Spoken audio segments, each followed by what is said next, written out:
Un statut autonome pour Banque El Maghrib, nous dit aujourd'hui le Maroc. Un projet de loi vient d'être déposé au secrétariat général du gouvernement. Il prévoit de renforcer l'indépendance de la Banque centrale, notamment en lui conférant le pouvoir de définir l'objectif de stabilité des prix et de conduire la politique monétaire dans un cadre autonome. Les missions de la banque seront beaucoup plus larges. En contrepartie, il y aura un contrôle parlementaire et une audition du Wali. Banque El Maghrib reprendra donc les pleins pouvoirs, continue Les Échos. Cette métamorphose tombe à point nommé selon le journal. Avec la crise financière internationale, une refonte du statut et des missions de la Banque centrale était plus que nécessaire. Les Échos publient un entretien avec le Wali de Banque El Maghrib.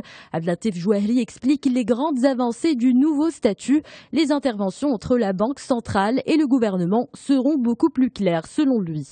Retour à cette une d'aujourd'hui, le Maroc qui s'intéresse aussi au dialogue social. Tout se jouera les 2 et 3 mars, nous dit-on. Les syndicats sont plus que jamais déterminés à arracher au gouvernement une baisse de l'impôt sur le revenu. Comme juste contrepartie aux réformes de retraite, commente le journal, les deux dossiers restent indissociables selon le quotidien. Après le Forum Afrique Développement, l'heure au bilan dans les pages de Challenge. Le continent noir est perçu comme une terre de business idéale pour les hommes d'affaires marocains.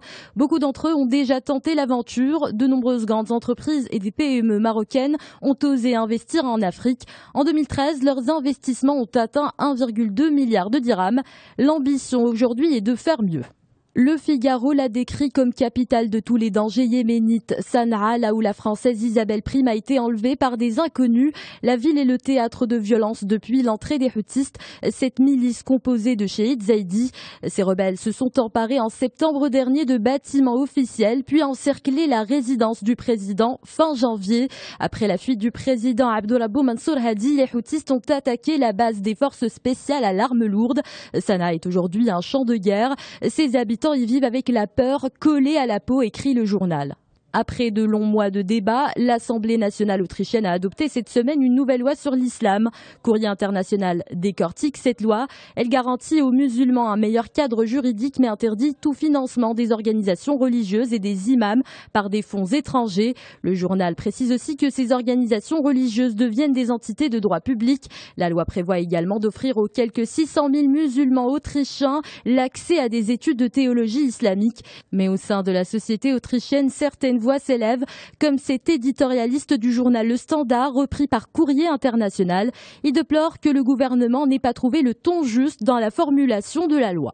Le Washington Post a été l'un des premiers à identifier Jihadi John, l'un des hommes les plus recherchés de la planète. On en sait désormais plus sur cette figure masquée à l'accent britannique présente sur les vidéos de la décapitation de l'organisation de l'État islamique.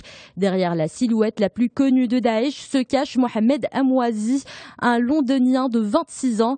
Il est diplômé de l'université de Westminster en programmation informatique. Amouazi aurait été détenu puis interrogé à plusieurs reprises en Tanzanie, aux Pays-Bas et au Royaume-Uni. Le MI5 aurait même tenté en vain de le recruter. Il aurait été harcelé au point de perdre 2 fiancés, son emploi et une nouvelle vie au Koweït.